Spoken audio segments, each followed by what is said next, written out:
guys? Welcome back to Of Stone and Clay. This is episode 122. 22's my second favorite number, so that's good news. Today we have an awesome guest. I know she's awesome because I've been talking to her for at least 15 minutes. That's all you need. We have Sadie Mortensen in the house, aka Saemore, your artist name. Sadie is a musician, a songwriter, and a little bit of a cowgirl.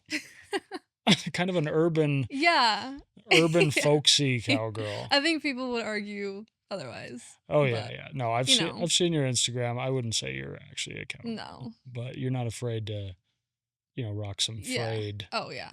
I mean, elements of me are for sure. I didn't grow up owning a farm or anything.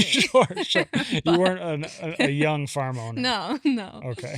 But I did grow up riding horses a lot. Okay, nice. Yeah, and that was super impactful for me.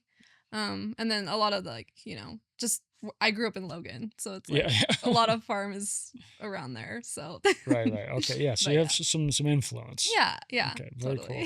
It's funny. I grew up.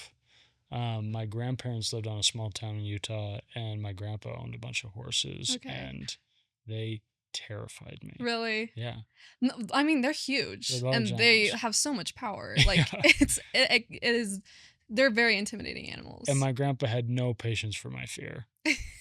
He was just such a gruff. Sounds like my grandpa. Just such a grandpa that owns horses. Like I'd be like 5 years old and like crying and he's like, "Oh, stop it! Just get on the horse." Shut up, just get on the horse. I'm like, yeah. So me and horses, I'll say they're beautiful creatures. They are. Yeah. I mean, they're definitely my favorite animal. Yeah. But yeah, it was. I mean, I got on my first horse when I was like 6, probably, and like every week we would ride. I mean, in the corral a lot, and then we'd go up in the mountains in like this little group. With my sisters and then some other people, but it was just, I mean, I learned so many lessons doing that, and it was my first, I think, passion in life, honestly. That's like cool. I thought, because later I did like horse jumping in like middle school, and I was like, this is my path, like this is my thing. And then it didn't really lead to that, but I do still love riding. So tell me about horse jumping. It was insane. Like it was in Layton, and I again drove every week from Logan to Layton, and it was amazing. Like so scary at first, and the horses they use different horses for horse jumping than for like Western.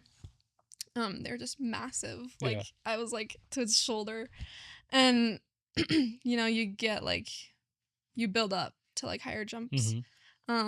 But once I like started actually like getting off the ground, it was then I got a concussion. So okay. How high did you get? Oof, I don't actually know. I'm not sure. Like I don't know how tall it is, but like the third bar probably. Sure, yeah. I respect the third. But it was so not too high, but like it was so fun. I enjoyed it a lot. That's cool. I knew a girl actually that did horse acrobatics. Oh yeah. And got paralyzed. No. That would terrify me. Isn't that crazy? That's insane. Yeah. I don't know if I'd have the guts to do that. Yeah, I just don't know who put those two together. Yeah. I thought that was a great idea.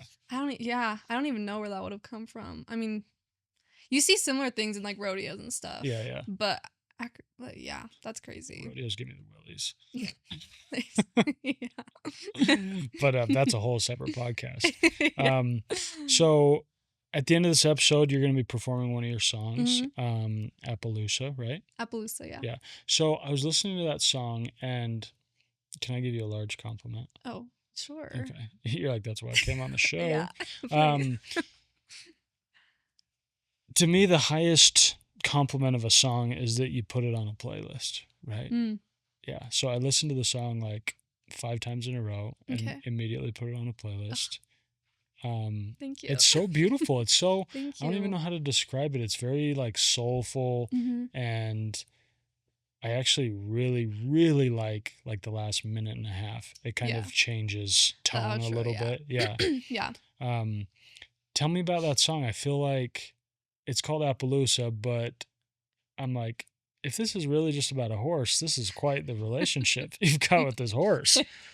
Yeah. You wouldn't be the first to say that Yeah. or ask me that. No, it's funny. Yeah. I mean, anyone who knows me, like listening to this would be like, they're already talking about horses. But like, and also so many people, yeah, they've asked me like, so your song's like about a horse? And it's not really, Yeah, I will actually. listen. I wrote down my favorite lyric from it. You want to hear? Yeah. So I love at the end where you said, you cried when I told you that I loved you. Mm-hmm. You are the light I wake up to. And I'm like, I doubt the horse cried when you told him you loved him, you know? No. So it Actually, feels like a red herring here. So yeah, tell me a little bit about. Yeah, so Appaloosa was originally just a straight up love song, you know. I was in a relationship for like, let's see, we dated for 9 months and then I went on my mission, and we, you know, on missions, LDS missions, you're not technically like, they don't encourage you date someone. Sure. But, you know, we didn't really break things off. Yeah. You're writing letters and stuff. Yeah. And I get back from my mission, and, you know, we date for like, I think it was only like 2 weeks after I got back. And then things just didn't really feel right to me. So I kind of was like, I just like need some time to figure out what I want. Because it's like, yeah, I just didn't really know what I wanted. Yeah. And so. Do you know now what you want? No. Okay. Okay, good. Okay, good. Currently still figuring that out. But yeah, so I wrote Appaloosa before I left on my mission. And it was when I, you know, went through the breakup, it was so hard. Like, and so I called it off like in the beginning. I did. But I had like full intentions of dating him again. You were just kind of like, I need a break. I don't know what's going on. Yeah, like I don't want to be in this relationship. I don't want to like, I don't want to be in a relationship where I'm not 100% in, you know? Like that doesn't feel right to me. And, you know, he was supportive. He was like, of course, like I'll wait for you. Like I'll give you the time that you need. I'll support you. And I was like, thank you. And it didn't really turn out that way. Yeah. And so I was pretty heartbroken, and I changed the whole second verse of Appaloosa because it was not that at all. Oh, okay. Yeah. Because that whole second verse is clearly not a love song. Yeah. And then the whole outro was different as well. It was slightly different lyrics. Yeah. So here's the age-old question: How do we get over heartbreak? That's such a good question. Like, I've got my own ideas and theories. Yeah. And regardless, like, it's just hard. It's just brutal. Yeah. But for you, and maybe while you were going through it, you had no idea. And maybe now with some space, you could be like, okay, if I had to go through that again, like, what's the best way to get through it? Honestly, I don't know, like, if there's an answer. Like, I feel like it's very different for everyone. I don't know. For me, I mean, ice cream. Yeah, just tubs and tubs of Ben & Jerry's, honestly. No, like, I think there's a lot. I did not get over it quickly. Yeah. Like, I think in the beginning I thought I did. Yeah. But then it came, like, and bit me in the butt later. Yeah. Like, well, I've got scars on my butt. Yeah. Yeah. Yeah. Not just horses, but like, right. Yeah, I think that, I mean, music was a huge thing. I think music is very healing to me. Yeah. And releasing that song was so liberating. Oh, yeah. It just lifted so much off of me. And, you know, there are things that, like, I felt like I never really got to say to him. Yeah. And, like, I released that song, and it was like, I probably sounded like a jerk, like, releasing it, but it was just so what I needed. Yeah. And, like, I say, like, no hard feelings to any guy that did it, you know? But, like, it was, definitely a healing process, like, writing that. And I think that getting over heartbreak is not, honestly, I think it takes a lifetime Yeah. to Yeah. like, I went through 2 different breakups last year, Hmm. 2 different guys. And it was, for me, that's very, I mean, a breakup's hard for anyone. Yeah. Yeah. I think it's not an easy thing for anyone, but I'm a very, very sentimental person. Hmm. And like, I didn't date anyone in high school because I was just like so shy, but also like I'm waiting for the right person, like you Yeah. know. So like it was hard to grasp like, oh dang, I've like gone through 2 different relationships Yeah. and neither of them worked out, and Yeah. I'm just like, I don't know, like why why am I not able to like keep a relationship, Yeah. you know? Yeah.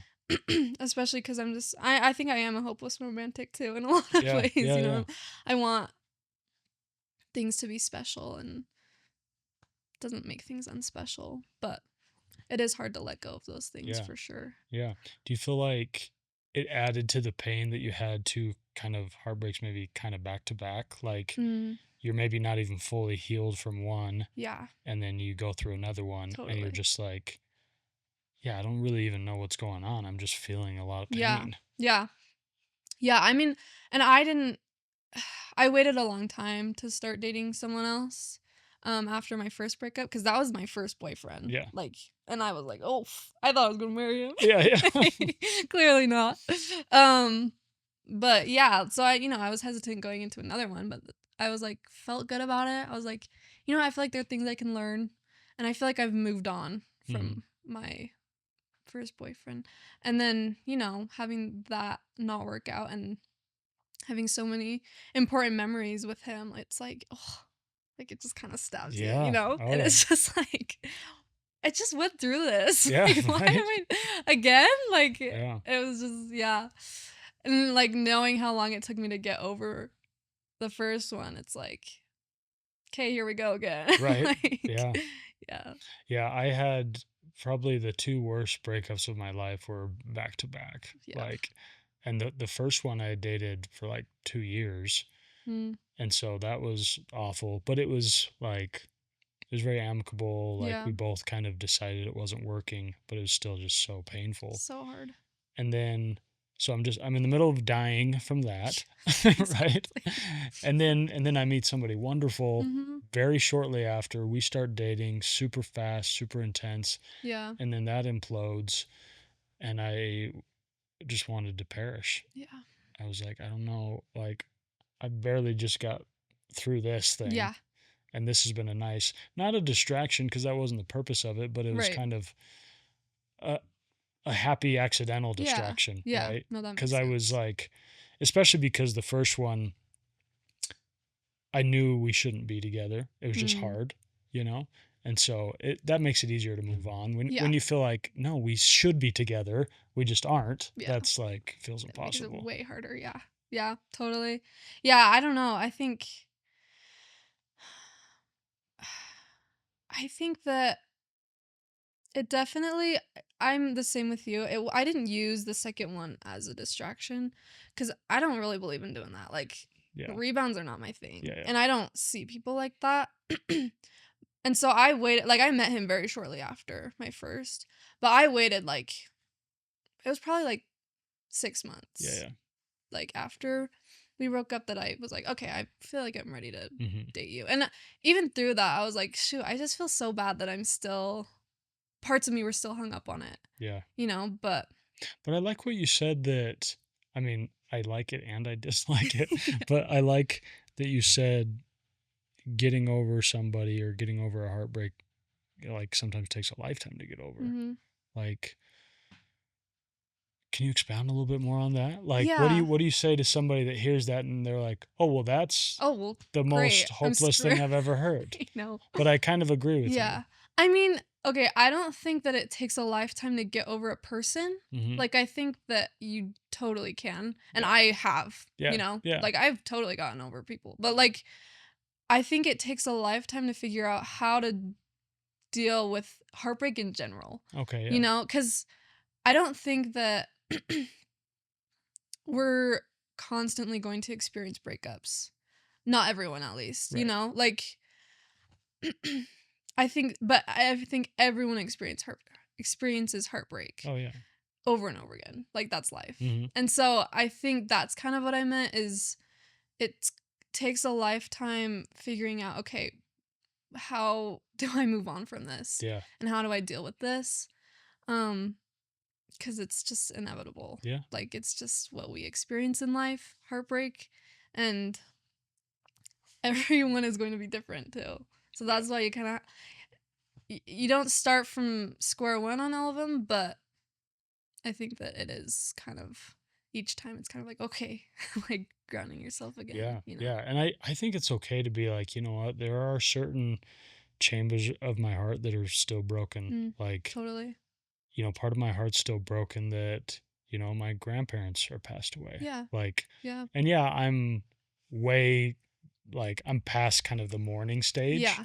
you know? Yeah. But yeah, my heart's still broken Totally. about Yeah. it. Have you ever seen Peaky Blinders? I haven't. There's this scene I really love where there's this woman and she's a singer and she says to this guy, they're like alone in the bar cleaning up, and I think they kind of have a little crush on each other. Yeah. And he's like sing a song for me, and she's like okay, do you want happy or sad? And he goes sad, and she goes okay, but I'll warn you, it'll break your heart. And he goes, already broken. Dang. But I don't know, I guess I kind of relate with that feeling. Yeah. Like, even though I'm a happy, optimistic person, like, yeah, there's just parts of my heart that are a little broken, Yeah. and parts that will always be a little bit broken. Totally. And even with some of my like breakups, I think I'll, you know, get fully over a person, but there'll still be these little wounds, Yeah. you know, Absolutely. and these little parts of me that just sting a little bit, Yeah. you know? And because even if you've fully moved on and you love someone new, like, there's still a loss there. Absolutely. You know, there's still Yeah. something amazing you had that's gone forever. Right. And that Yeah. sucks. It sucks. And it's okay that it sucks though too. You Yeah. know, like cuz yeah, I don't think that obviously I've moved on from my first boyfriend, you know, and I acknowledge that what we had was good, but like it just I honestly am thankful Right. that like it didn't last because I've seen what's happened since then, and I'm like, well, wow, I've learned so much. Yeah. But absolutely, I think it's like it totally leaves scars on your heart. Yeah. 100%. And those scars stay there forever. And but that's okay. Like I think recognizing that there is beauty in that heartbreak too is so important in moving on. Like there's just so much to learn from that. And yeah, like I've definitely like for my first and my second boyfriends, like there are things that just hurt still. Yeah. And it's like looking back, it's oof, yeah, I missed that, or that was great, and it's sad that that doesn't last anymore, but also look at all the amazing things that I have ahead of me and like that I am currently like getting into and experiencing and learning, and the ways that I am growing, not only because of that, but just through life. And so Yeah. How would you define love? Like, for you, when you think of I'm in love with somebody, or I'm falling in love with somebody, or I just have so much love in my heart for someone, what's that definition for you? that's such a good question. Someone asked me that recently, and I was like, I don't even know anymore. Like you're like I'm saving it for the podcast. I won't like, tell you're you. gonna have to wait on that. Ugh. I think it's something that I'm still discovering, honestly, because I think in each relationship, I think that I know. Yeah. And then it ends, and I'm like, dang. Kind of like I think I know what I want in a relationship, and then it ends, and I'm like, oh, I have no idea what I want. Yeah. But I think love, first of all, it's not a noun to me. Like love is so much an action. Like you choose in a marriage, you choose to love that person every single day. And that's love and commitment, they are very closely tied together in a marriage, I think. But I think love is just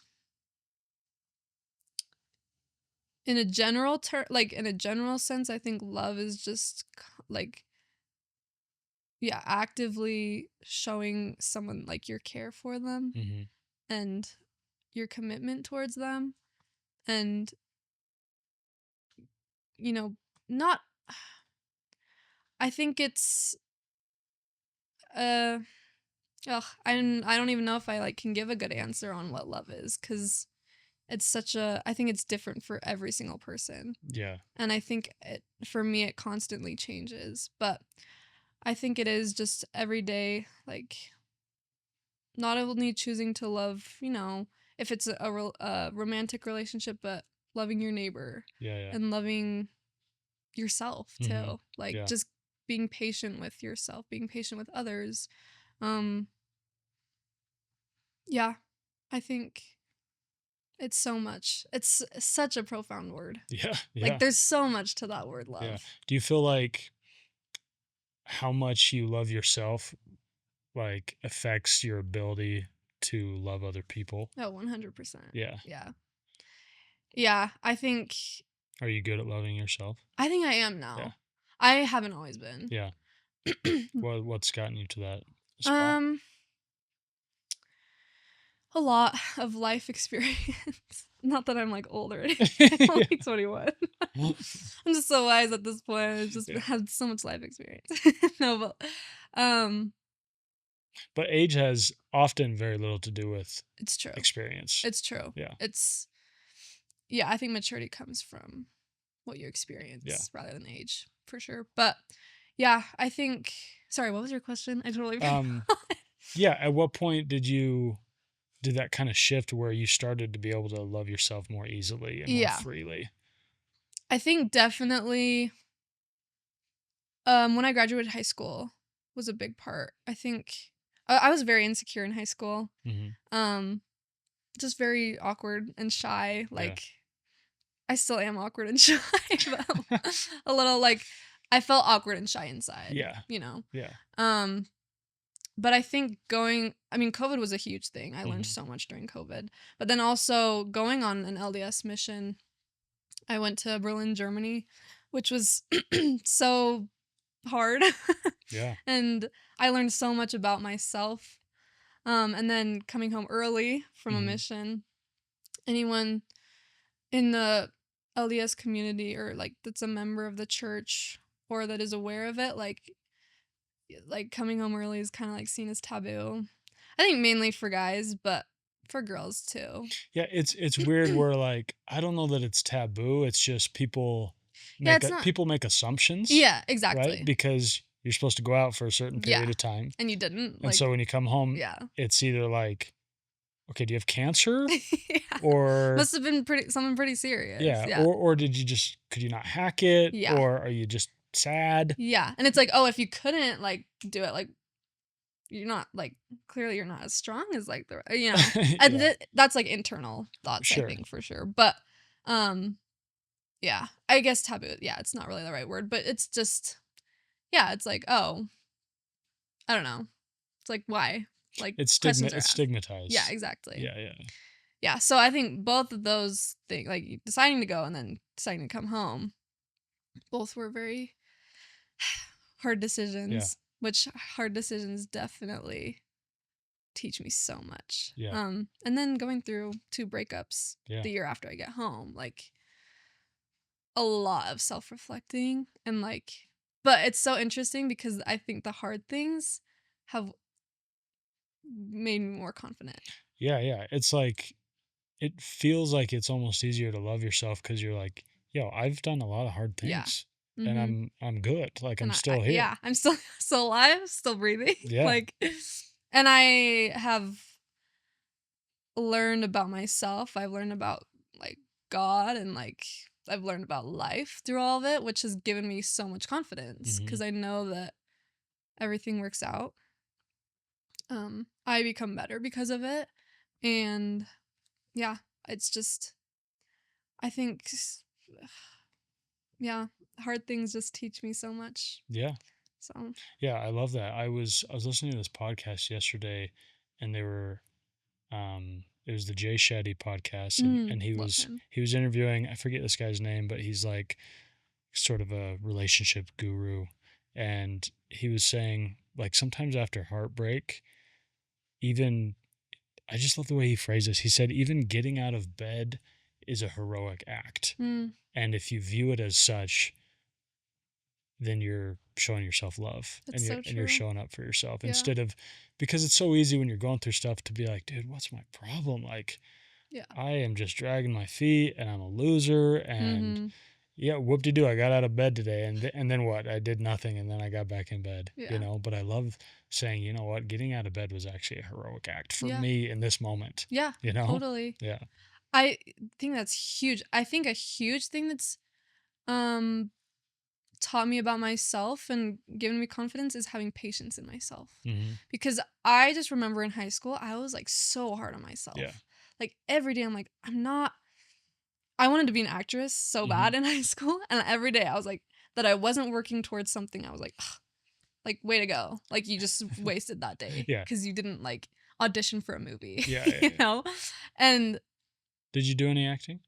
I honestly didn't really. Like I did a few plays, but I like learned. I was just like not happy when I was doing it. Right. And I think I just was forcing something that wasn't. Yeah, you just liked the idea of it. Yeah, exactly. But obviously you enjoyed some element of performance. Yeah, totally. Right? Totally. And I think I just was forcing something that didn't bring me joy. Mm-hmm. And so that was causing so much just turmoil and discomfort. And once I just let it go, I was just found so much peace. Yeah. And I also learned like you do not have to be hard on yourself in order to get things done. Yeah.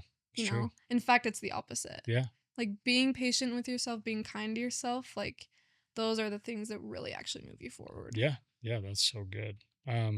So when did you start to get into music seriously? Yeah. So I did music. I mean, I've done music since,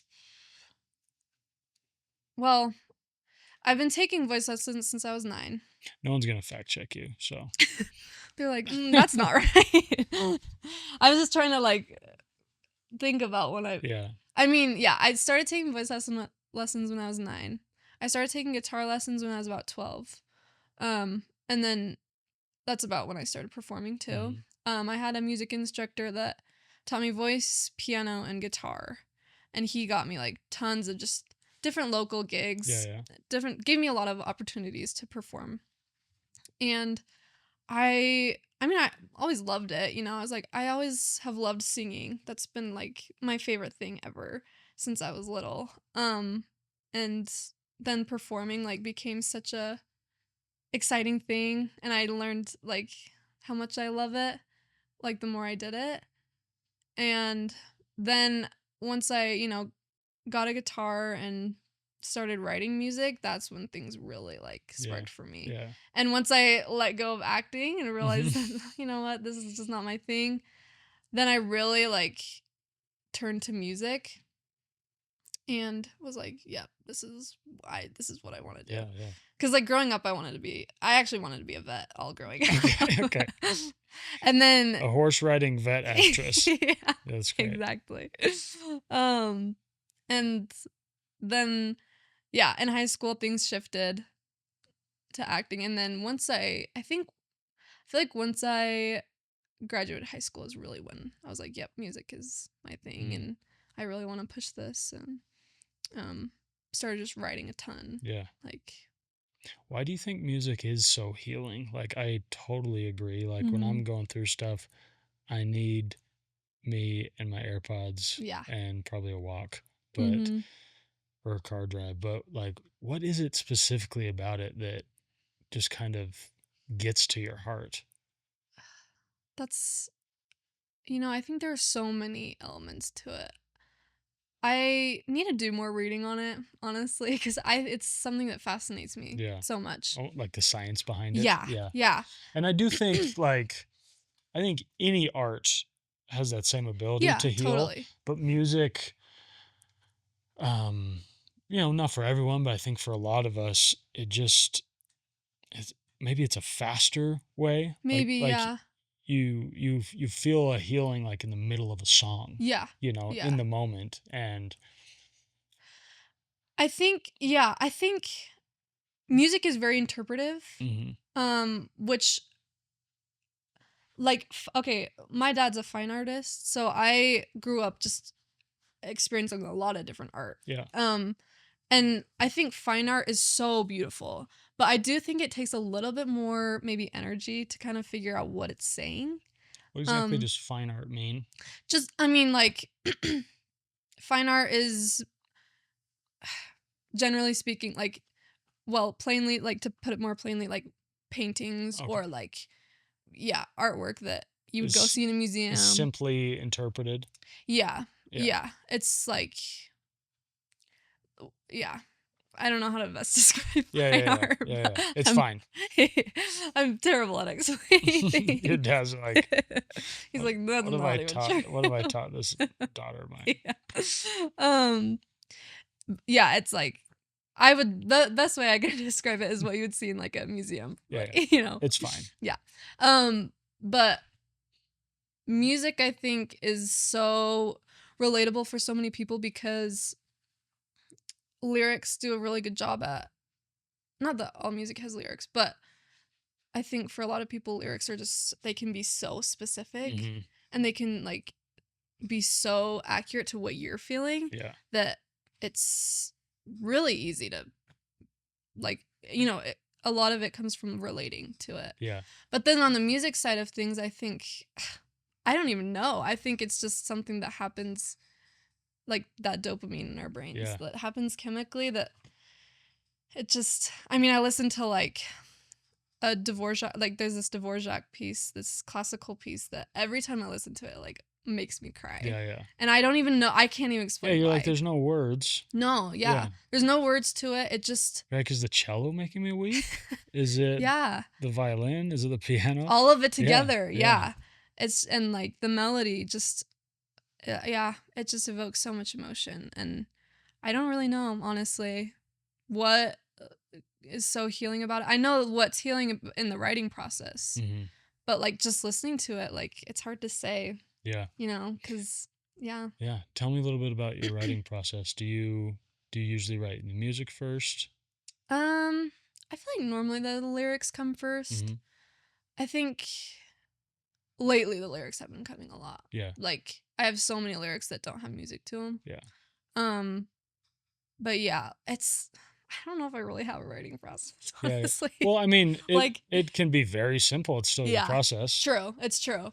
Um, I just think that every song happens so differently. Yeah.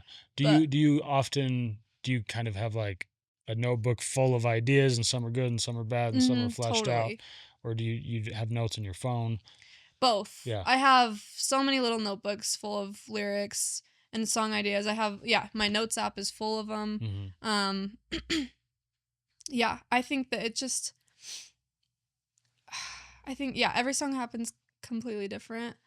Um but I do there are like certain things that get me out of my like when I'm out of my element, that's normally when I write. Either the best stuff or anything at Okay, all. interesting. When I'm in a different place or Mhm. when I'm have just just went through something hard or something where I just feel like I'm out of my element a little bit, a little uncomfortable maybe even. Yeah, yeah. Um is when a lot of inspiration just kind of floods through Yeah. me, I think. Um but yeah, so much so much in my notes and in my writings are just crap, honestly. Sure, sure.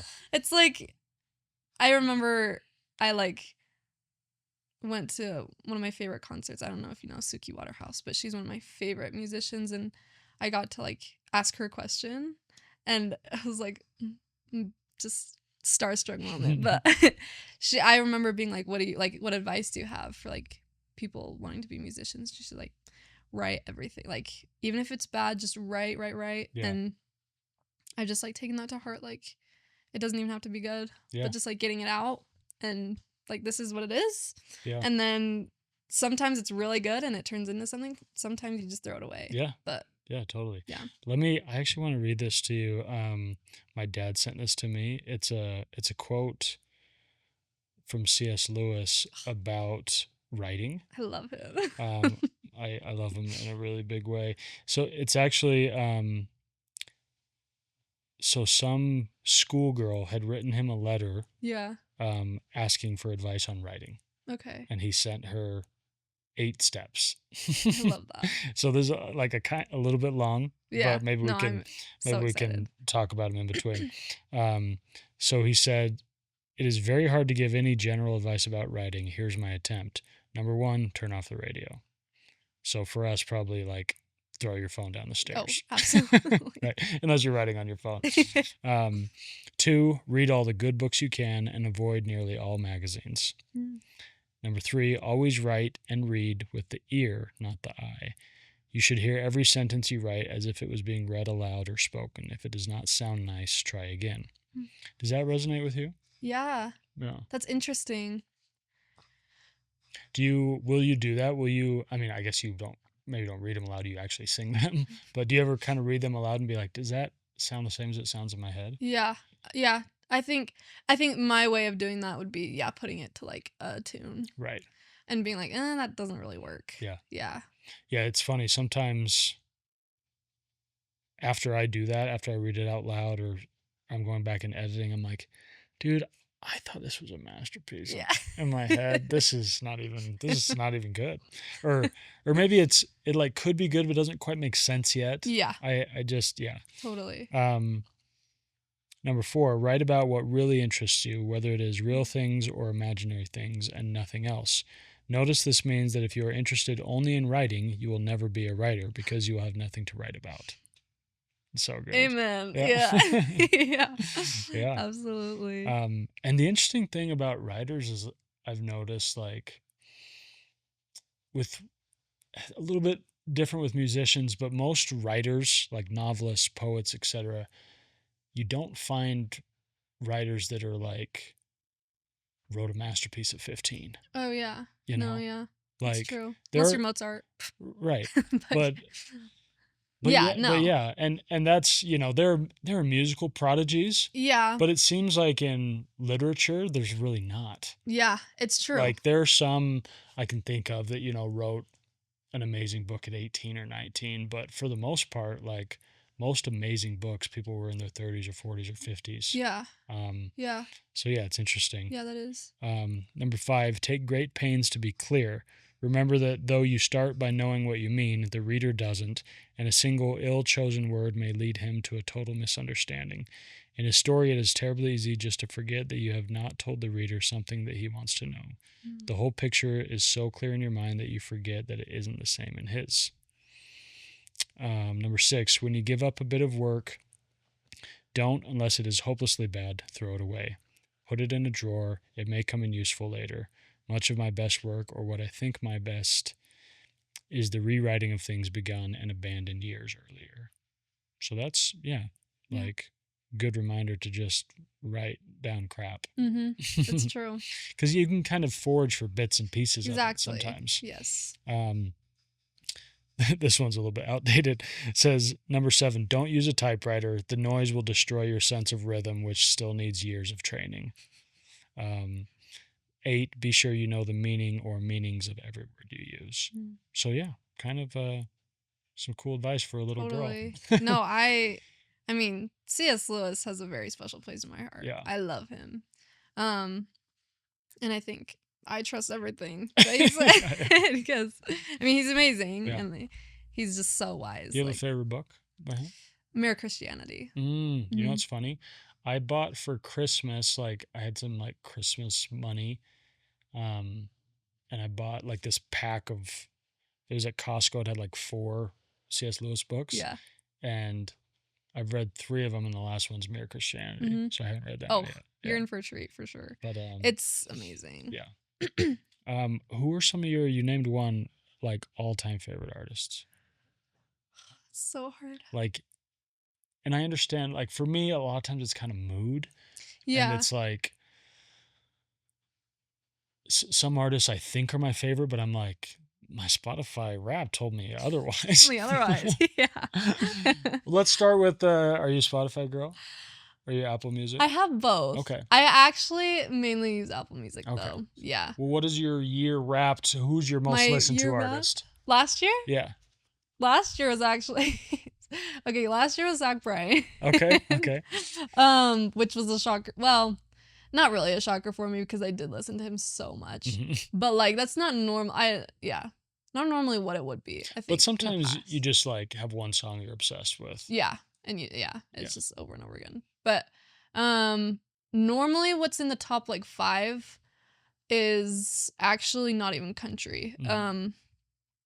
It's like Vampire Weekend, Milky Chance, Suki Waterhouse, Lana Del Rey. You know, Cage the Elephant is a big one.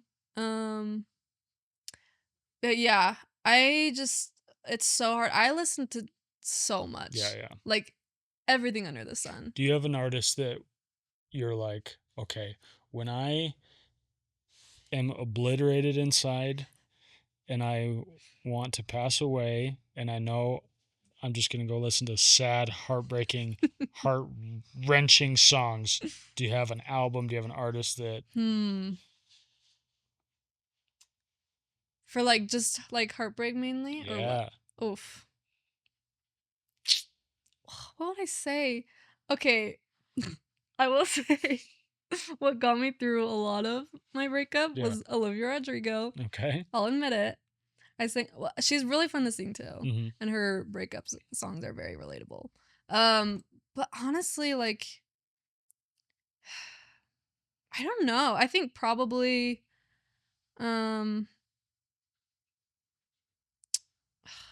Fleetwood Mac is a big one. Oh, okay. I love Fleetwood Mac. Yeah. And I feel like I feel like they're just. I mean, Stevie's we know Stevie was going through some stuff. Oh yeah, no, absolutely. And then like, I feel like that band's only heartbreaking if you like know the history. It's true. It's true. Same with like Bob Dylan. I feel like it's like you don't know a word he's saying unless you. Well, I still don't know a word he's saying, but I don't know why this is so hard. I like know these things, and then when I ask them, it's like all leaves my brain. But yeah, I think Suki Waterhouse honestly is a big one for me. I know this band. I need to. She's she's been making music for a really long time, but I think only recently she's kind of been taking off. But she just has I love her sound, and her lyrics are just so cool and unique to me. And I think, I just think she's really talented, and I like her sound a lot. But I don't even, it's like so many different things. I listen to so much, and a lot of that has to so much of that has derived from the music that my dad played me growing up. Right. Yeah. So just a lot of Edward Sharpe and Magnetic Zeros, if you know them. I saw him in concert. Really? Yeah. Lucky. That's like a dream of mine. I know. I felt like I was at a cult. I felt like I was in a cult. No, not really. I felt like there was a cult on the stage. Yeah, exactly. Yeah. Totally. Yeah. Trying to think. Lana Del Rey. Okay. Too. Yeah. I think her melodies, I feel like they just kind of hit you. Right in the heart. Oh yeah. I feel like when I was going through a relationship, you ever or a heartbreak, you're going through something and then you see that this new album is dropping and you're like, okay, I'm gonna go I'm gonna go be by myself for a while because I need to absorb this album and hopefully it kills me. Yeah. Right? Oh, it's so interesting because there are moments when I'm like, I just want to listen to this because I just want to feel like this. I just want to feel awful. Yeah. And that music just helps. It's just insane how much, going back to it, just sometimes you just need to feel it. Mhm. And it's honestly so healthy Yeah. to just mourn something or to just like feel like gut wrenched about Yeah. Yeah. something, you know? I was when I was going through this heartbreak, Chelsea Cutler just put out her new album, Okay. and it's funny, I was driving back home, and it's like a 2-hour drive, and I'm Mhm. like, "This is perfect. Yeah. I'm gonna let loose." And, yeah, I was just like, "I don't know who hurt this girl, but it feels like it was the same person that hurt me." Yeah. You Totally. know?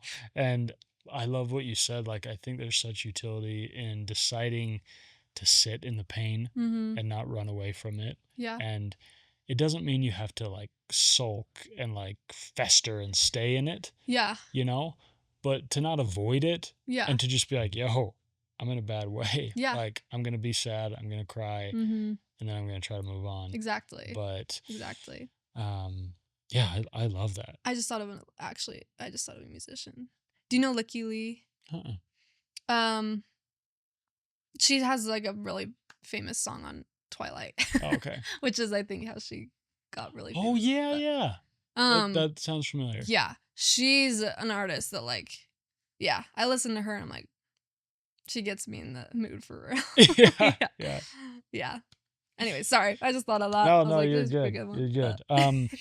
For you, how high would you place the importance in your life of good friends?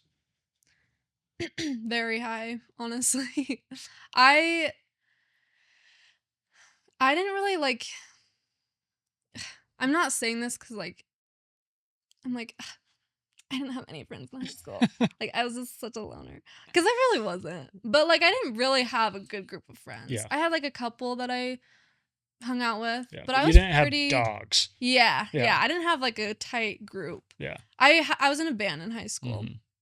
and so they were they were my good friends. But even then, it wasn't like I don't know.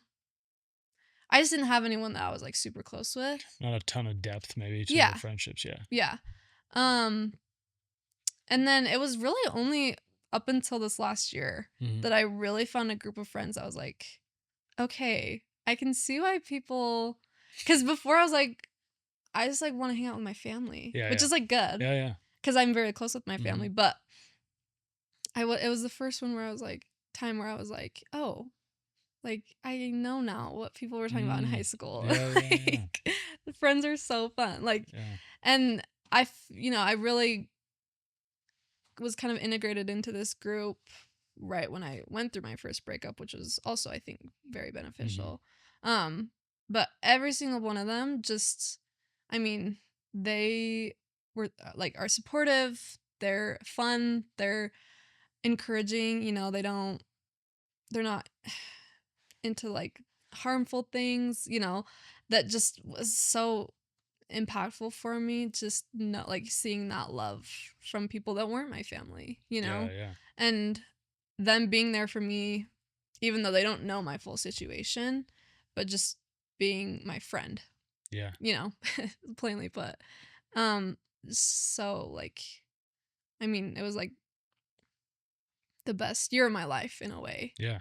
Even though it was like one of the hardest, it was like also the best because of the people that I met. Yeah. And like I continue to meet people that I'm like they're so awesome. Like that's like what gets me so excited Mhm. about like life, Yeah. honestly, is just the people and the friends that I've made and the people I've worked with music or things like this. Yeah. Like, it's just gets me so excited. Yeah. And I love friendships. I think they're so important. Yeah. And I I remember listening to a podcast too like a few months ago that was talking about loneliness and how so many people just feel so lonely because they're not in a romantic relationship. Mhm. Yeah. But this lady was saying, loneliness and alone are two different feelings. Mhm. They're two different things. And we really only feel lone. I can't even remember what she said exactly, but I just remember her saying, you don't have to feel lonely just because you're not in a romantic relationship. Yeah. Like you can find it in so many Yeah. ways. You know, your family or like people around you, Yeah. just your friends. But, Yeah.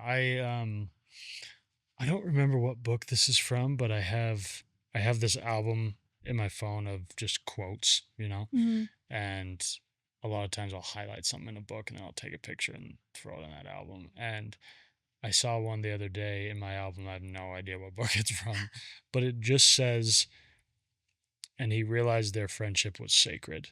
And Mm, I just love the idea of viewing a friendship and really any relationship yeah. as a sacred thing, Yeah. as something that you're like, yeah, we joke around and we have fun and there's moments of lightness and frivolity, but ultimately, this thing we have, who knows how it got here, but Yeah. it's sacred It and it is. shouldn't be toyed with, it shouldn't be messed Mm-mm. with. And Yeah. I love that idea. Yeah. It's so true.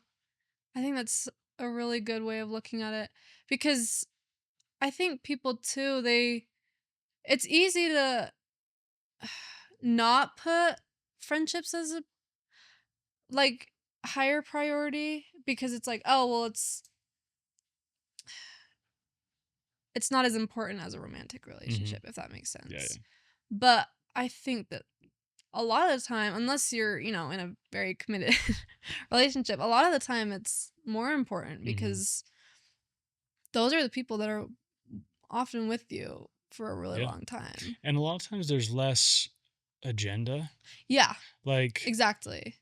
when you're courting someone and you're trying to decide if you should be together and stuff, Right. it's not necessarily a negative agenda, but you're trying to fill each other out Yeah. and see like, what can this person provide for me? Yeah. What can they bring to the table as my partner? Mhm. But a friend, doesn't need to help you raise children. No. A friend doesn't Yeah. need to help like pay the mortgage with you. Exactly. A friend's just there, Yeah. And Yeah. so yeah, sometimes it is a bit less, agendaless. Yeah. Yeah. Totally. What has been, I don't know your arc, but what has been sort of the evolution of your relationship with God as you've Mhm. as you've grown up and matured and gone through heartache, and yeah, what has that Yeah. relationship been like? Um it's not always been great. Yeah. Not like I've always believed in him. Like Mhm. I've never really questioned whether he was there or not. Yeah. I feel like it's just made sense to me my It's whole just life. what you it's just what you feel. Yeah, it's not that way for everyone and I Sure. totally get that. But for me, it's just never really been an issue knowing whether or not he was there. I've just always felt him. Um and I'm thankful for that and Yeah. I acknowledge that. I think it's a gift. Yeah. Yeah. Um but that doesn't mean it's always been easy to feel him, Mhm.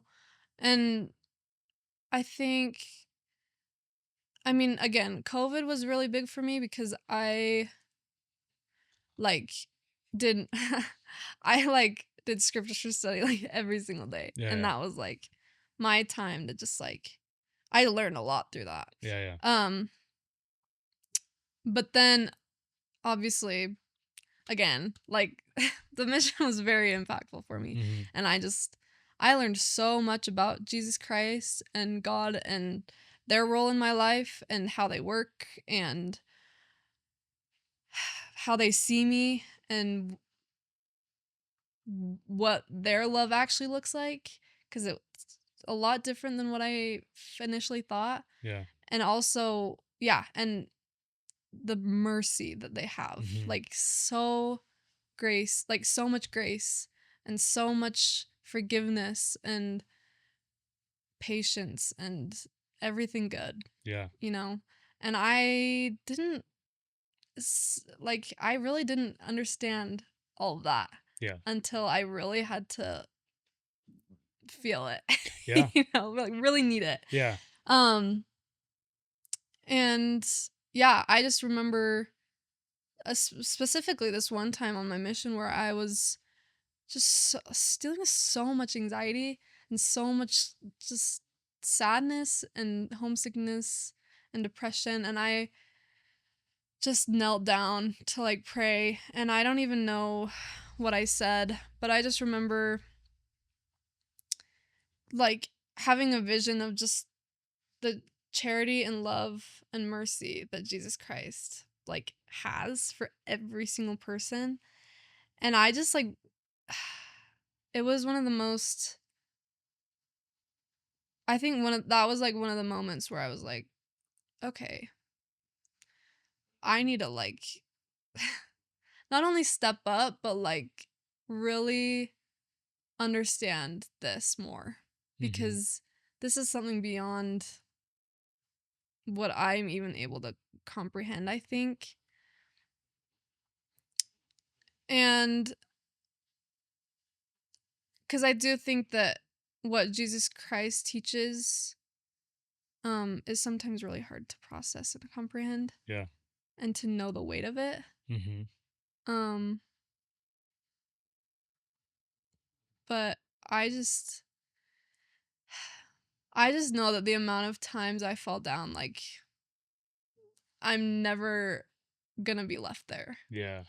you know? And that's the biggest thing that I think I've learned is I know that the amount of times I screw up and the amount of times I forget and the amount of times I want to give up, like it's not the end. Yeah. And it's just forgiveness over and over again and like love over and over Yeah. again. Yeah. I love the way you put that. It's that's such a cool, like, nuanced, complex answer to your prayer. Like Mhm. it sounds like you're kind of just going to him in desperation Yeah. and telling him your problems. Yeah. But it sounds like you kind of got this revelation of all these Mhm. big ideas. Yeah. Yeah. Yeah. Yeah.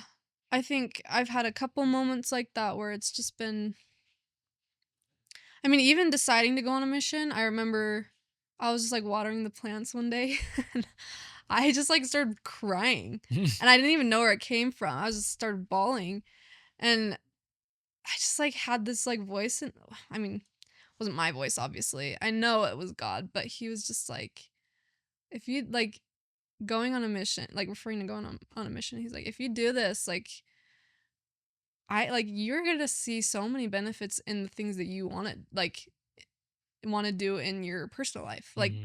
music. Yeah. Yeah. Like he's like it's just going to bless your music, Yeah. honestly. And I was like, "Whoa."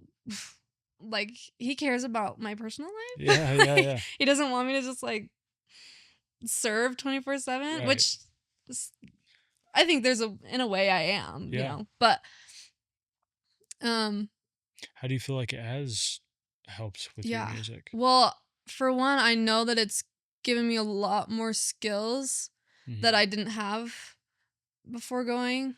Um and I think it's definitely made me branch out more. I was very very very shy and I still am in a lot of ways, but I like have gotten out of my comfort zone so Hmm. much through it and that you have to do that a lot Yeah. with music Yeah. in the music industry. And so I definitely I think I've just gained so many skills that has benefited me Hmm. in music.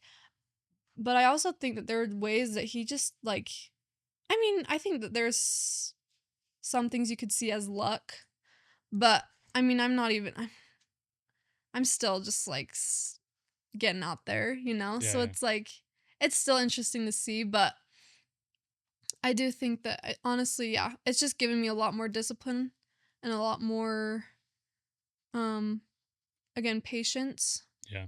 Well, I think you've just probably evolved as a human, Yeah, and that's totally. made you just a better musician Yeah, and exactly. a better artist. Exactly. Yeah, like I had so much inspiration on my mission. Like I did a lot of writing on my mission. Hmm.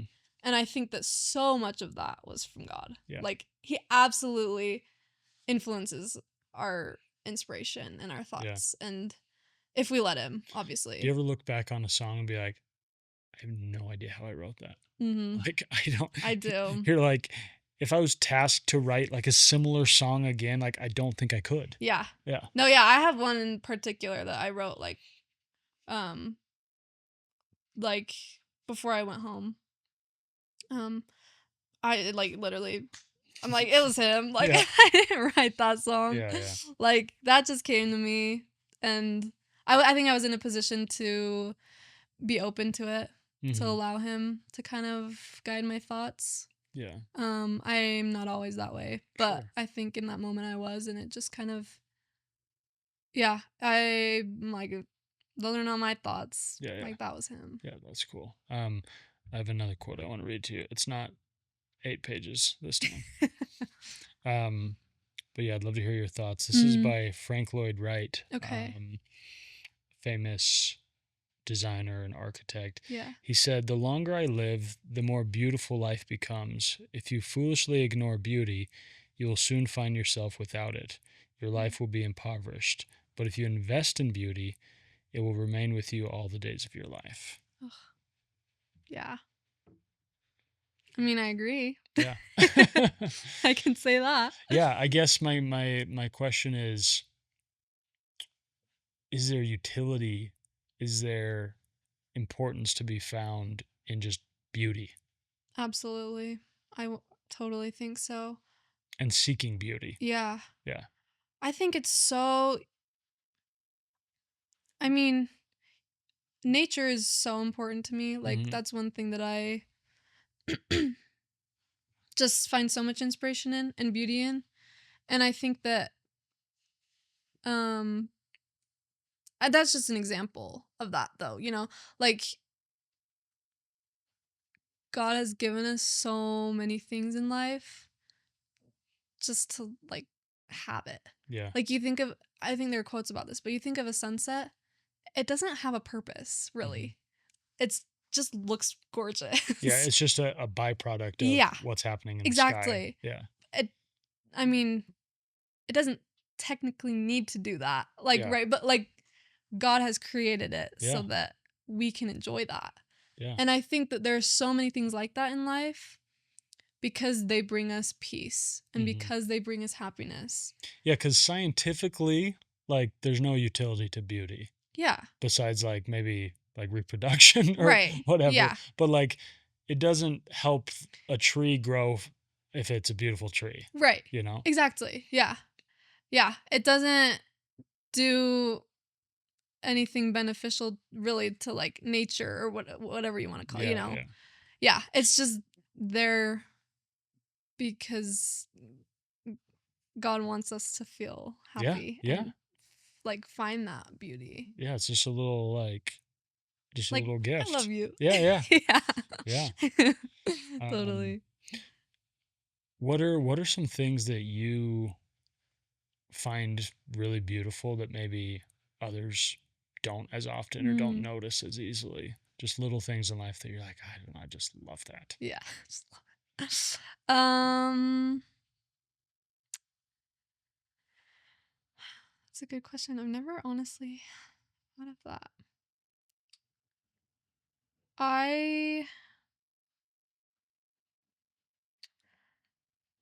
don't think this is very unique, but just like, and this actually sounds so creepy. Now Okay. that Okay, good. Now we're getting somewhere. I sound like a stalker. But like seeing into people's homes, Okay. like, let me elaborate. You're like, I don't know, I like just love like peeping through people's windows. yeah, like for instance, my ex-boyfriend, he's got a cool inner home. No, like, it's like when I'm driving down the street at night Mhm. and you can just like get a little glimpse Yeah. into someone's window. Yeah, you have night vision goggles on. Yeah, like, yeah. You're not, I'm not, not a, Just a little glimpse of someone's world. someone's life. Yeah. Yeah. I just think that's so interesting, Mhm. but also beautiful because it just, like, I don't know, you just get a little vision into what their world is like. Yeah. Because everyone lives a completely different world.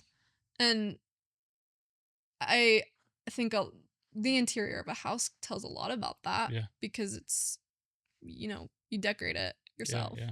So, and especially if you see someone cooking inside or someone watching TV or someone playing a game or people hugging, like, that to me is just, especially I love seeing like huge dinners like with a bunch of people Yeah, just yeah. sitting around a little table. Like, I just think that that's so beautiful You're because like, I know what are that, they talking about? yeah, like, what are they Yeah. talking about? Like, what are they laughing about? And I know that that moment, like, everyone is just living in that moment, you Yeah. know? And I just love to see that. I Yeah. think that living in the moment is a huge thing that I've learned the importance of too. Yeah. And just being able to see that in someone's home. Yeah. Sounds so creepy. I can just see our dear Sadie just walking down the streets and the police roll up and you're like Got my binoculars. I'm being inspired over here. I'm an artist. Like, you wouldn't get it. You wouldn't get it. That's great. Uh, Yeah, I weirdly, sort of my hot take, I really, really enjoy being at the airport yeah. because it's just the best people watching. Yeah, it's totally is. And it is this weird thing where a lot of people are in like emotional states because they're like leaving loved ones or they're Yeah. coming back home to loved ones. Mhm. And, sometimes people are stressed, they're trying to catch a flight. And Yeah. some people are just grateful to be back home. And yeah, there's just a lot of humanity wandering Totally. around. Yeah. See, yeah, it's things like that. Yeah. I love just sitting somewhere where there's people and just, yeah, watching them. Yeah, It's just just so being a creep. what's the for you, because I love this topic, what's for you a great way that you practice being present and being mindful? Mm. Putting on my phone. Mm-hmm. I think phones are and I'm so guilty of it. Yeah, we all Right? are. We all are. Yeah. I really want to get better at just putting it down. And it's You hard. mean just like when you're with people? I actually don't feel like when I'm with people, I don't. Yeah, I yeah. don't even have the desire to be on my phone. Right. Honestly. Like, I like engaging and I like talking with whoever I'm with. And just being with whoever I'm with. But I just mean in the quiet moments in my life that I have to myself, Mm-hmm. like putting it away, not, getting on social media. Even that, like, especially as a musician, it's hard because I run my own social media. I don't have someone to do that for Yeah, me. yeah. So it's like, and that's Yeah, such a it's huge kind of part part of your job. Yeah. Yeah, it totally is. But when I don't need to be on it, like, I really want to just, again, I want to read or I want to write or I want to Yeah. do something like that that's uplifting and clears my mind a little bit. A big thing for me in the past has been like yoga. I think that's helped me kind of like be forced to be mindful. Yeah. Because it's just like one of those things. But yeah, I love winter's hard, but I love getting out in nature, Mm-hmm. just sitting by a river or going on a hike or something like that. Getting outside is a huge thing for me, and just really like going on walks, and just either thinking a lot or just not thinking at all. Yeah. It's just so good. And I think, again, it's something I always feel like I can improve on. Yeah. And I think I have a lot of work to do for sure. But yeah, I think it's important to sometimes, like, it's almost impossible these days, but to sometimes embrace boredom. Oh, absolutely. And kind of go into it. Yeah. And yeah, think about nothing or Yeah. Just let your thoughts wander, and that's kind of where creativity can be sparked. Yeah, absolutely. My mom is so wise. She's like one of the wisest people I know. But I remember her telling me once, like, I was like, "Ugh, I'm so bored." And she's like, "Then be bored." Yeah. Like, that's good. Right? Yeah, I because like it's that. rather than sitting playing video games for hours, like, I'd rather have you be bored and come up with something. Yeah, you won't be that bored for long. Yeah, you're gonna find something to do. Yeah. Yeah. Yeah, it's interesting. I love like, I think another reason I love the airport is because I'm a weirdo. I see it. I love it's funny. I even sometimes enjoy a layover because I'm like, okay, this is maybe annoying because I'm here for 6 hours or my flight got delayed or whatever, but Yeah. it's like that's out of my control. I can't Exactly. go anywhere else. And so this is a great opportunity to just like read or think Mm-hmm. or like go through my notes in my phone that Yeah. I forget about, go through old voice memos, go through my photo album on my phone. Totally. And it's cool. Like I did that on my flight too. I just came home yesterday from Texas and, I was just listening to music and just like reading my notes and looking at old photos and just kind of just thinking and Yeah. just letting my mind wander. And I don't know, I got off the plane just feeling like really relaxed and really Yeah. like charged, Yeah. you know? Totally. And for some reason, even though I enjoy social media as much as the next person, like I do it all the time for my work and stuff, but sometimes it makes me feel icky inside. Totally. It makes me feel like I'll be on TikTok for 40 minutes and I'll be like I'll Like, be what like just I'll be like, dude, happened? did I just use heroin? Yeah, for Like real. No, it's true. because I'm not convinced I even enjoyed that 40 minutes, No, but yeah. for some reason this was like I You was just can't like stop. It's like, yeah. yeah, I was like, dude, what is my problem? And Yeah. just, I'll literally sometimes like throw my phone out of disgust. Ugh. No, for real. And I'll go back and watch TikTok tomorrow. But Exactly. like I love the idea of it's funny this year with my like New Year's resolutions. Yeah. I was like a few things I want to do more is like I want to read way more. Like I always read a lot, but I want to read like a lot.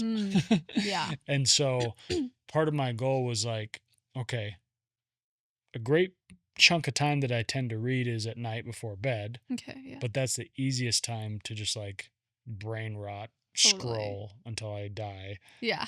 Yeah. And so I'm like, I'm not trying to be a Luddite and like eliminate social media from my life, but let me just not doom scroll in bed at night, Yeah. you know? It starts like so simple. Like, And then I can just get an extra 30 minutes of reading in. exactly. Yeah. And then when I'm done reading, I don't feel like killing myself. Totally. Exactly. Right? Yes. Yes. Yeah.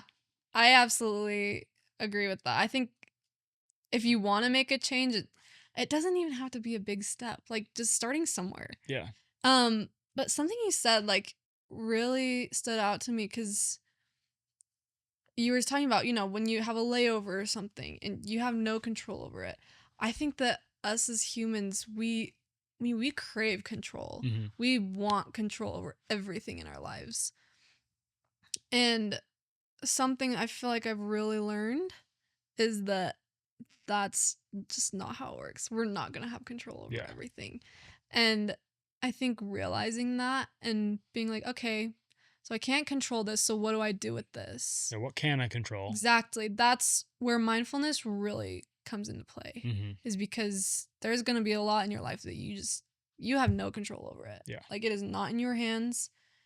So what are you going to do about it? Yeah. It's going to cause you stress unless you do something about it. Right. And I am so like prone to stress. Yeah. I get so stressed. Yeah. But like, yeah, just really figuring out, okay, which wolf are you gonna feed? I don't know if you've heard that story, but it's like Tell me about the wolf. yeah. So my mission president's wife on my mission told this to me. But she told me the story, and I'm gonna totally butcher it because I'm terrible at recalling stories. But there's two wolves basically. I think it's originally a Native American tale, but there's like the wolf of like greed, stress, anxiety, depression, basically anything that we would see is just really bad. Yeah, dark emotions. Yeah. And then there's a wolf of encouragement and hope and light and joy and peace and all those things. And basically, yeah, I mean, again, I don't even remember the story exactly. I'm sure someone could tell this way better than me, but the principle is there's two wolves and they're both very powerful, but which one are you gonna feed to choose? Yeah. Because the one that you feed to choose, I like that phrasing. feed to choose to feed, which choose to feed, because whichever one you're playing into more, that's Yeah. gonna become the stronger one. Yeah. And so I saw myself playing a lot, especially in high school, playing like feeding that wolf of just anxiety and stuff. And once you choose to feed the one of peace and hope, that one gets stronger, and you see it in your life. You know? That's such a good reminder and it's so simple, but it's a good reminder that, like, regardless, these two wolves are going to exist. Oh yeah, absolutely. You know? And so there's nothing you can do. Like, no matter how much you feed the good wolf, the bad wolf is still going to be lingering over here, totally. hanging out, which is fine, right? Honestly. But when you're not feeding him, he doesn't take over your life. Yeah, exactly. He's powerless. Yeah. Right.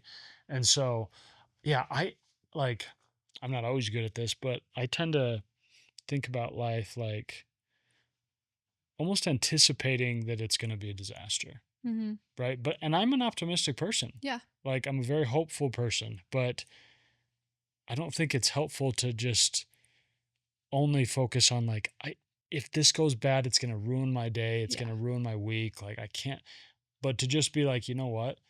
I'm sure a bunch of wild things are going to happen today, but I'm going to focus on this wolf. Exactly. I'm going to give him bread. I'm going to do my best. Yeah. And whatever happens, happens. Yeah. But a lot of that's going to be out of my control if I'm doing my best, you know? Like, yeah, I think that so much of it too plays into how we view ourselves, because again, for so long, I just feel like I was accepted that I was a glass half empty type of person. Yeah. And only up until recently, I've been like, you know what? I'm honestly not. Yeah. Like, why was I telling myself that for so long? Because I think that skewed you just my wanted perception. to be a moody artist. No, literally. I was like, just wanted to be dramatic. No, but I think, I was like, why would I see myself that way for so long? Because that's honestly not how I am. I am very hopeful right now. And that's, like, I think so much of that has to do with just being like, you know what? No, I am excited about this. Yeah. And there is good in this, you know? I think for so long, I was just choosing to see the bad. Yeah. You know? But so much of it is just choosing to see the good. Yeah. And that makes the biggest difference. Yeah. Have you named your wolves? No, but I should. I think you should. I think I should too. You should be like, it's like the little shoulder. Yeah, the devil and the angel. Yeah. But you're just like, yeah, I fed Harry today. I fed Harry today. Was not my proudest moment, but. Yeah, I like that. Okay, I have a hard question for you. Okay. Are you ready? I'm ready. Take a minute. Get ready. Okay. What do you love the most about yourself?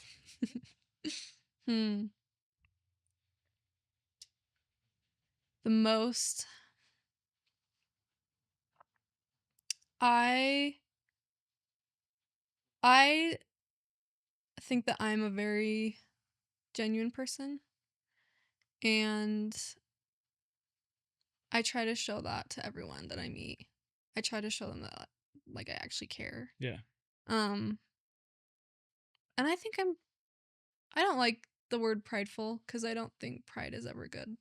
But I am, like, I admit that. You're proud of it. I'm proud of it. Yeah. You know, I think that I'm genuine, and I think that I am very insightful.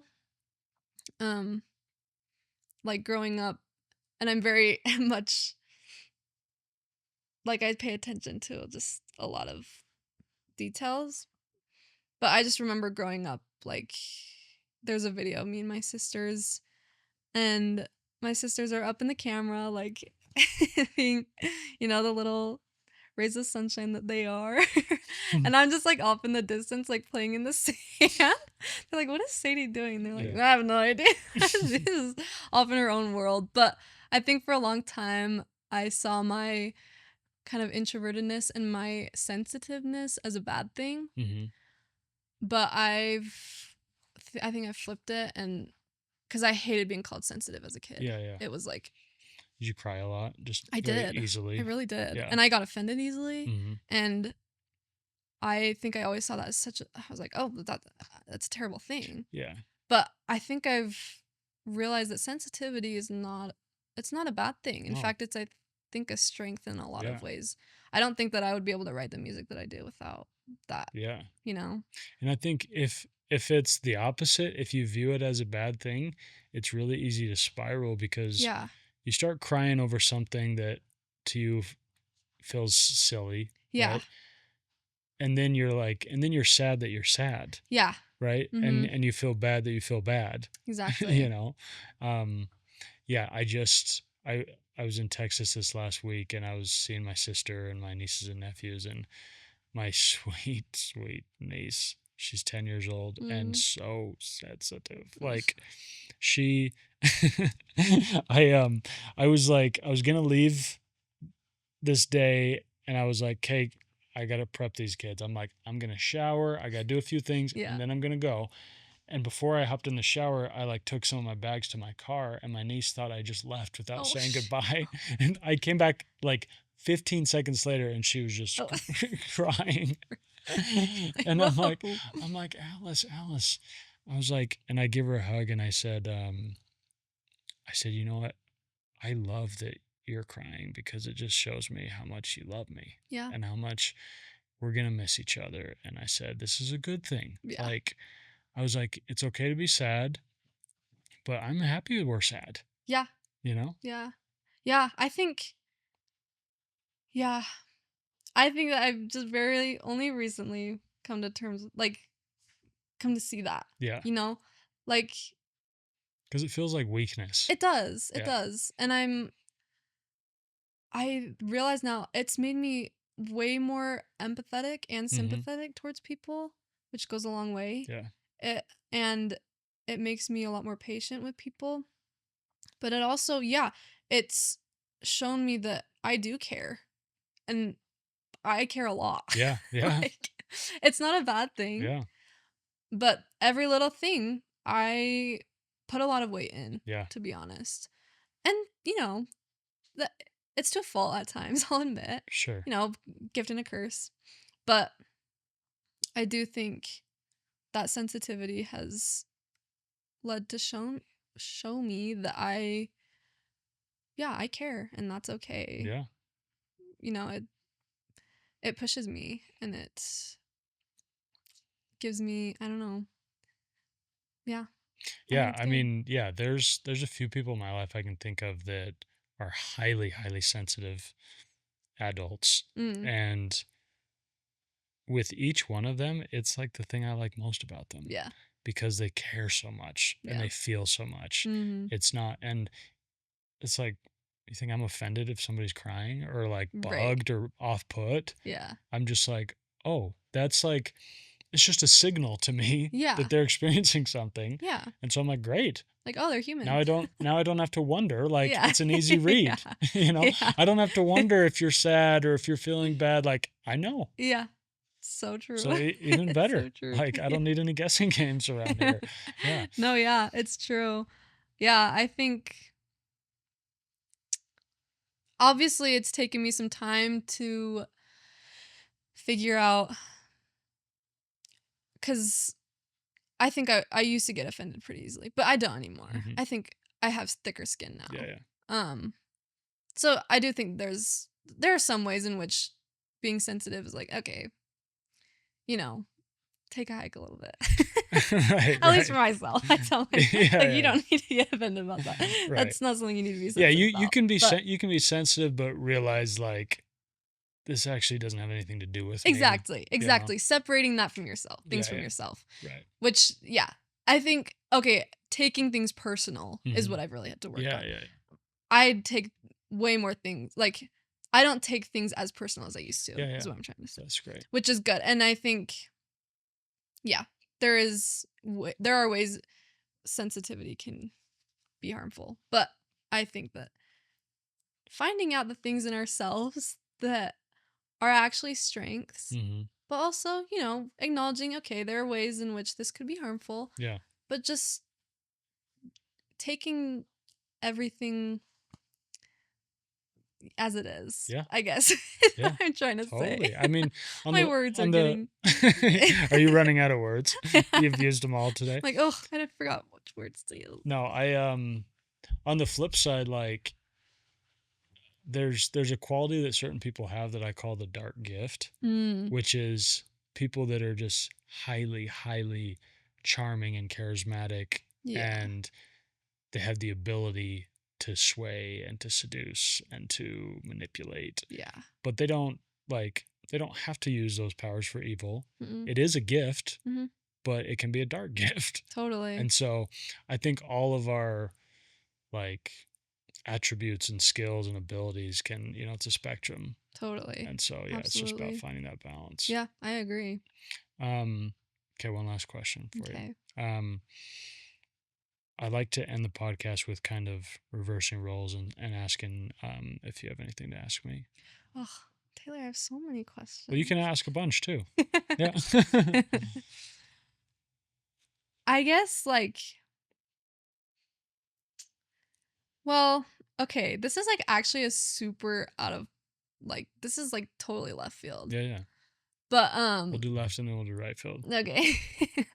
But I've recently I've been kind of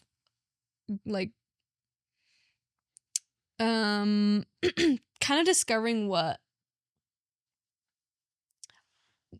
Well, okay, I'll give a little context to this question. But the other day we my friends and I were talking about roles of men and women, and what femininity against masculinity, and what roles they play in society, and I'm just so curious to get everyone's take on it, because I think it's such an interesting concept. Yeah. But because well,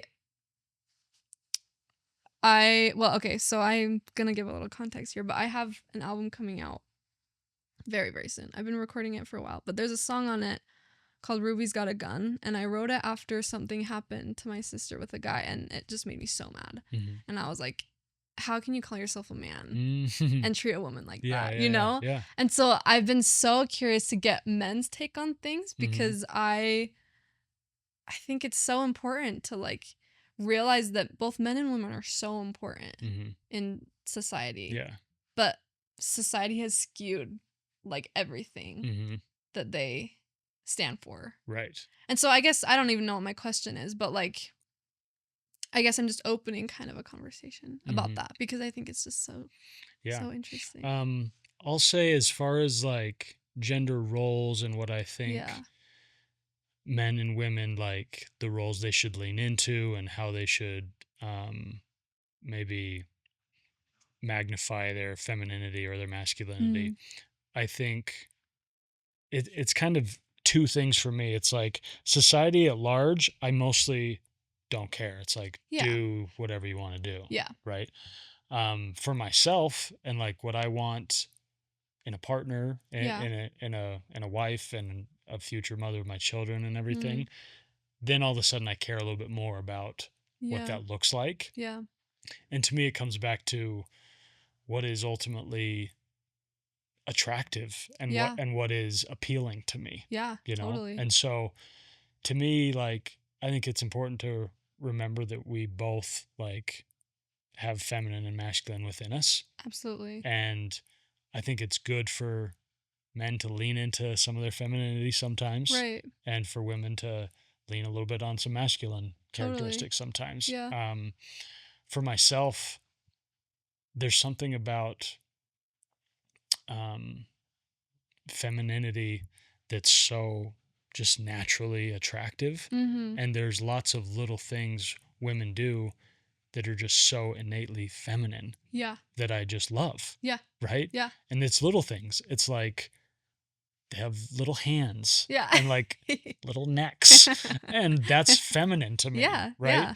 And so and no disrespect to a large necked woman, but or a big pod female, but the way they walk, the way, you know, their voices are higher. Yeah. Like there's a lot of things that are just naturally more attractive. Right. And so, like it's a more masculine characteristic to be like confrontational and argumentative. Yeah. And Dominant, so, maybe. yeah, maybe a little dominant. Yeah. And so when I see those characteristics in a woman, that's fine, but I Right. don't love it, That's so you know? interesting. Yeah. And it's not that I love an argumentative man Right. either, but Yeah. it just kind of, yeah, it just kind of rubs me the wrong way, Totally. I guess. Yeah. I'm trying to think what else.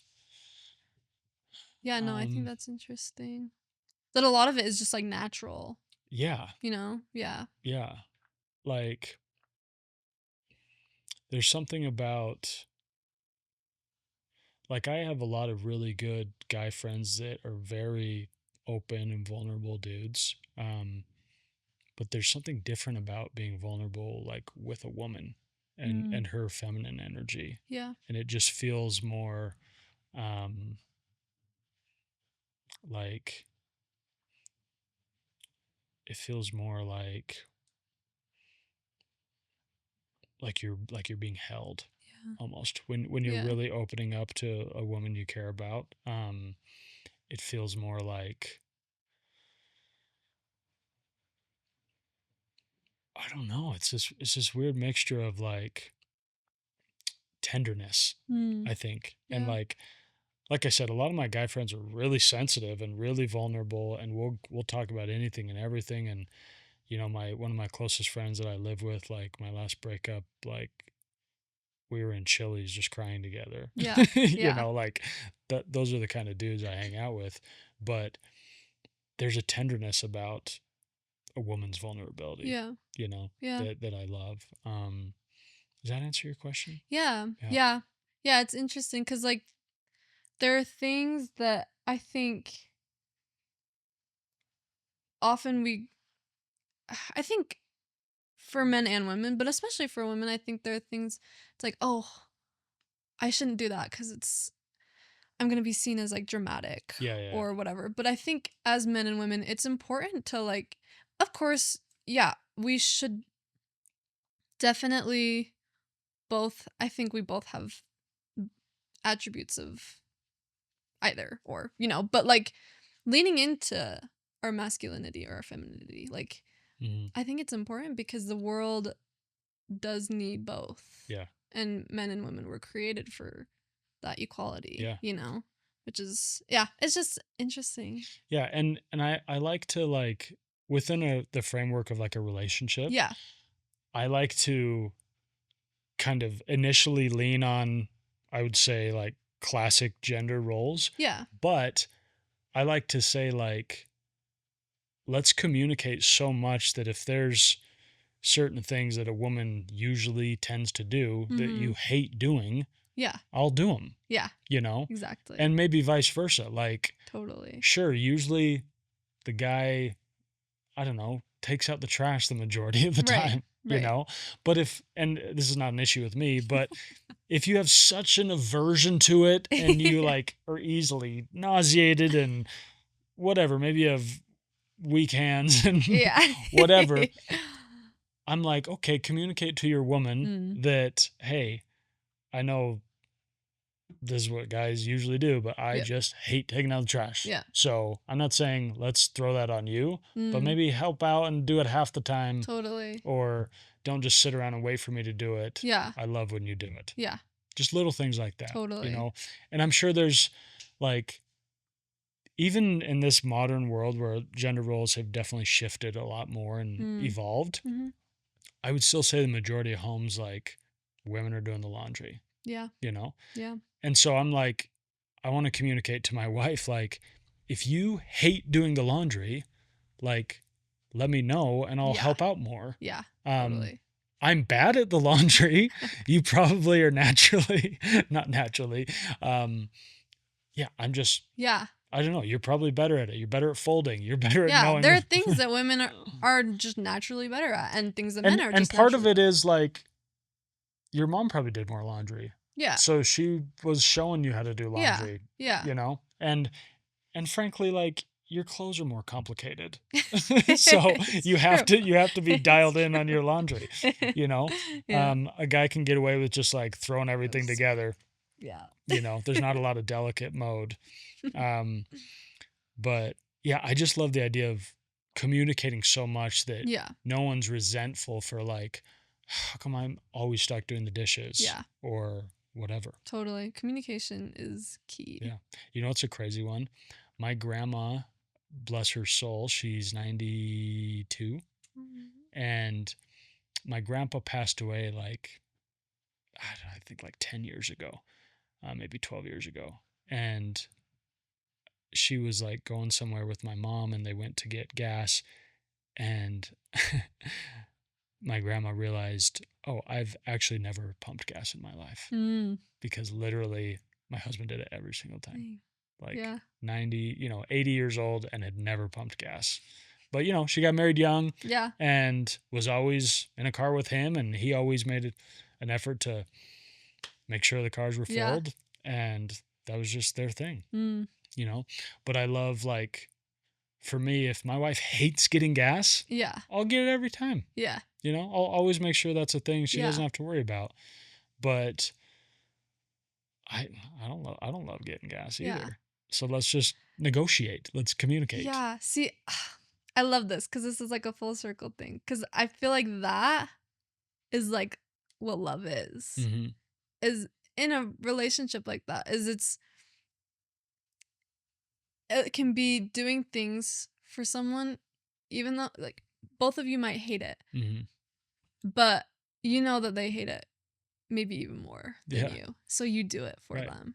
And that, I don't know. I feel like that's a really profound type of love. Yeah. And you're not like,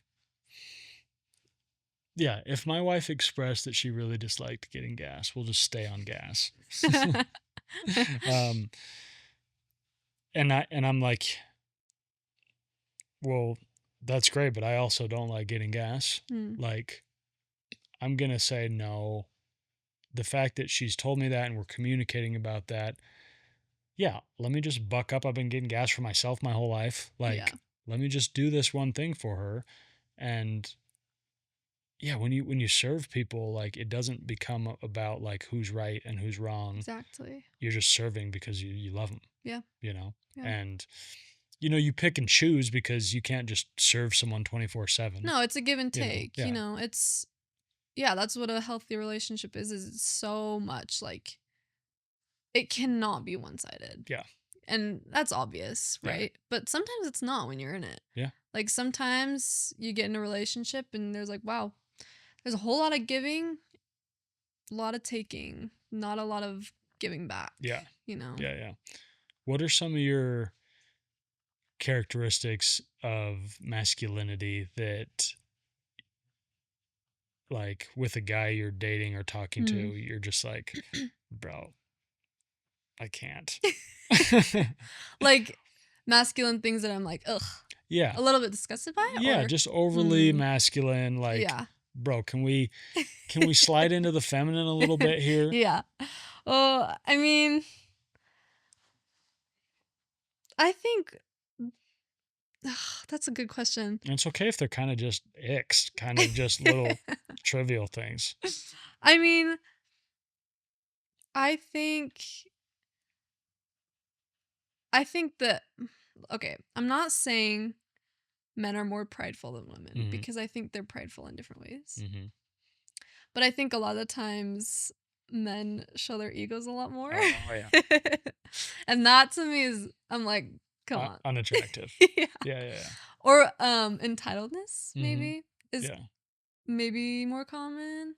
Well, not even more common, but just like in the ways that they do it, I It guess. manifests different. Yeah. Yeah. I mean, a pretty obvious one is just like disrespect towards women and their bodies. Yeah. Like that's a huge one, obviously, but just because I don't know, it's hard when you know your worth as a woman and it's totally disregarded Yeah. and thrown out the window. Yeah. And it's in not only a sexual aspect, but just, in every way. It just can be exhausting Yeah, yeah. being like, okay, am I gonna have to explain to this guy? I don't know, just different things. I've always said that I really, really feel bad for attractive women. I've always said this. I think it's there's not a great way to prepare for it. Yeah. Like just the amount of attention you'll get from guys Mm-hmm. and trying to parse out, is this good attention? Is this Yeah. bad attention? What are the intentions? You Exactly. know? Um, and feeling like there's always like a guy's always has an angle, like he always Yeah. kind of wants a little bit more. Yeah. Like that's just something as men you don't really experience very Mm-hmm. often. And when you do, you're like, sweet. It's like, oh wow. Great. It's flattering. You know, it's such a rarity that you're like, oh, cool. Yeah. If you want to see me as a piece of meat, be my guest. That's great. It'd be a nice change of pace. You know what I mean? Yeah. Yeah. Yeah, no, totally. I mean, I don't know if I mean I'm not being like I'm a beautiful woman. So I know how that feels. But like it But you're a is beautiful woman and well, you know thank how you. it feels. Thank I'll you. say it for you so it's less. Thank you. Yeah. I just yeah, I think it is hard to navigate that, especially while you're dating. It's Hmm. like, and just, are they going to take me seriously? Yeah. Yeah. Like, so many women are just like, they want to do these things, and it's hard to see sometimes, like, oh, again, they're just being dramatic or they're reading into something that's not actually there. But I do think it is. Like, I don't think women are taken seriously in so many fields and so many aspects Yeah. because it's like, well, what do they know? But it's like women are so insightful. Hmm. And I think that their voices are just so important. Yeah. But I've got 3 sisters, Yeah. an amazing mother. I Yeah. have 1 brother, and um he's awesome. He gets to see everything Yeah. girls entail. But I think it should be required for men to have a sister. I think so too.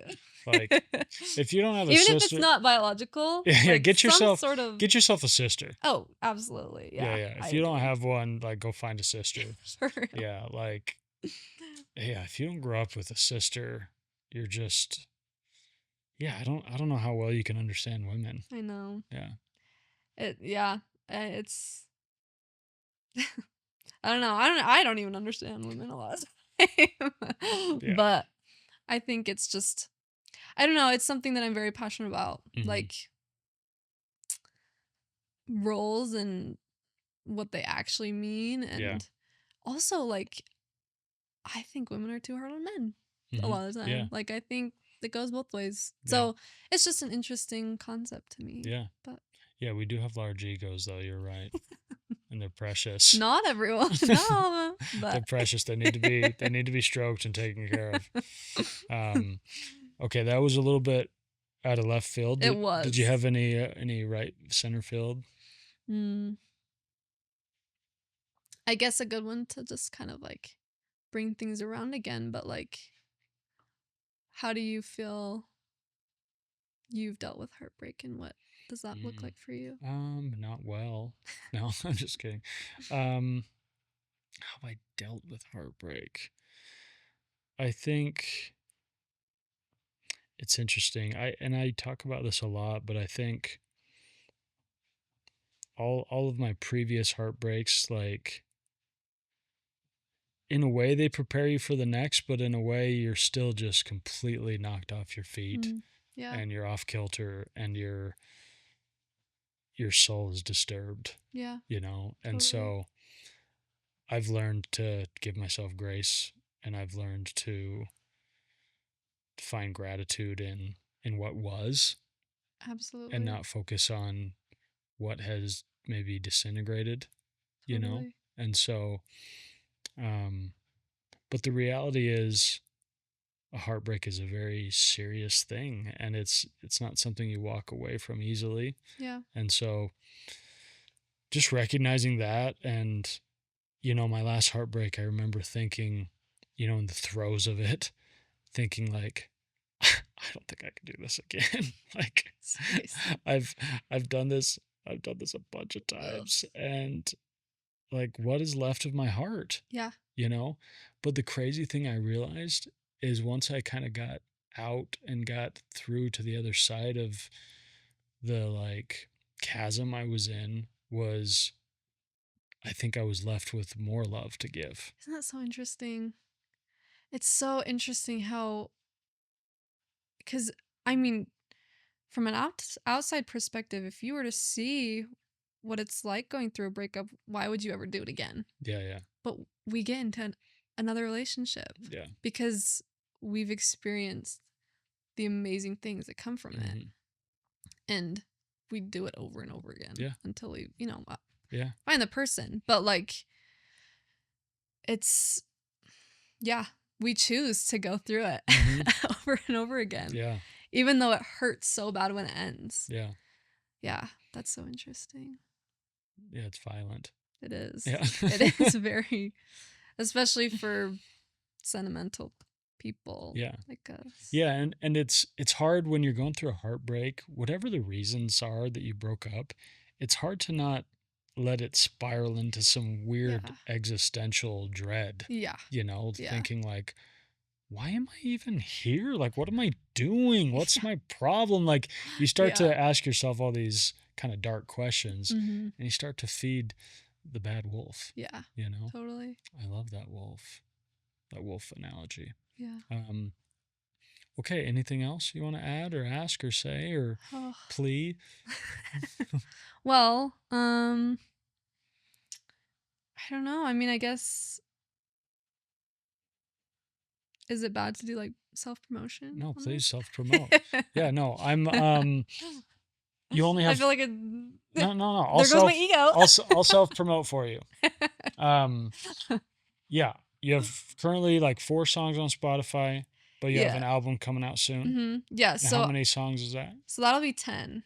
Yeah. And it's insane because I've been working on an EP for several years. Yeah, yeah. But this album's pretty much done, and we Okay. started in beginning of February. Oh, I think. awesome. Yeah. Yeah. So we're 8 songs down at this point. Perfect. But So do you have a date? Release date? I don't have a release date yet, but probably just, I mean, this summer, Yeah, yeah. definitely, for sure. Mhm. So yeah, it's been amazing. Like, it seriously has been That's so so cool. amazing getting this together and just seeing like your dreams come true. Yeah, kind yeah. of.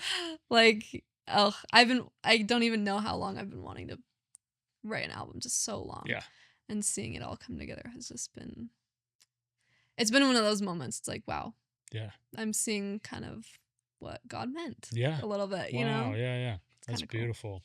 And yeah, we'll put in the show notes for everyone listening, where to find your songs and your social media and stuff. Perfect. And I love the name Saemore too, even though it's Thank just you. a portmanteau of your first and Yeah. last name. It's But you have no idea how long it took me to decide on that. yeah. Were there some other like iterations of your? Oh, totally. Yeah. Yeah.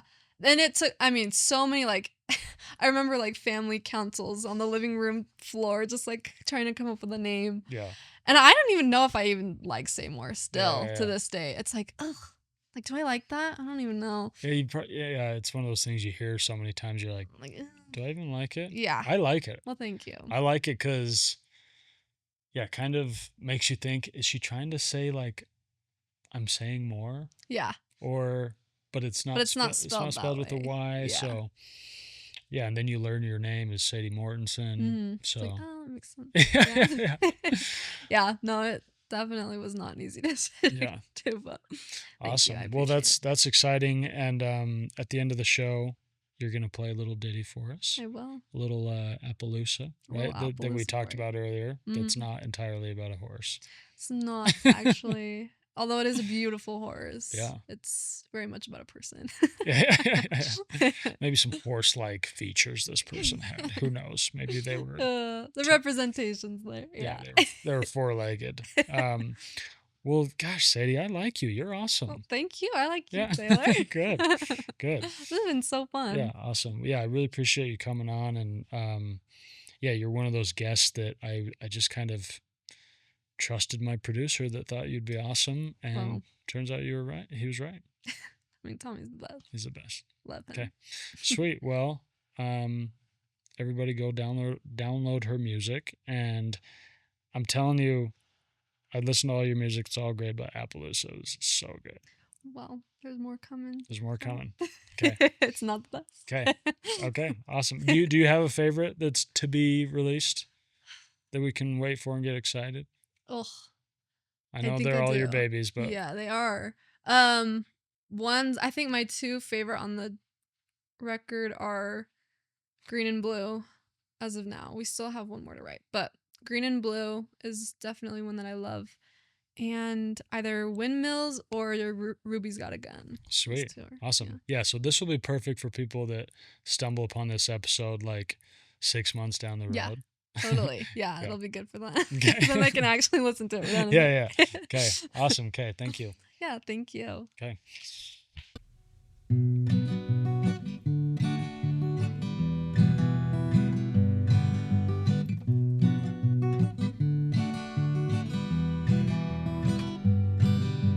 The freckles under your eyes, we see on the drive. The sunlight filling up space between our bodies.